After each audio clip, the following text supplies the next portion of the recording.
حاج آقا چند سال ساکن اینجا هستید؟ 34 سال.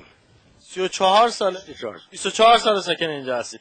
و چند ساله که با این دشواری دارید زندگی میکنید؟ دشواره؟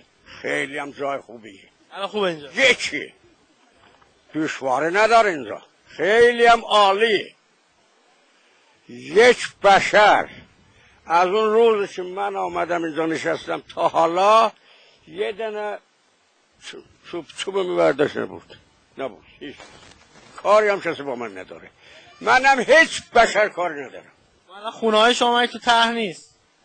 نگفتن خراب میکنه خونه هاتونو؟ شما خراب میکنی؟ شهرداری من نفته خونه ها رو خراب میکنه. شهرداری چیه؟ اصلا اون چیه؟ اونو به من نشان بده.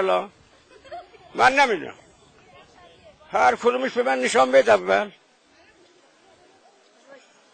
چیه جناب عالی؟ حاج آقا چه صحبتی با مسئولین دارید؟ خب یه مگر نمیگی رئیس شهرداری با اومده؟ من که شهرداری نیستم حاج آقا. و چیه؟ من اومدم مشکل شما رو بپرسم. مشکل ندارم من. مرسی. متشکرم.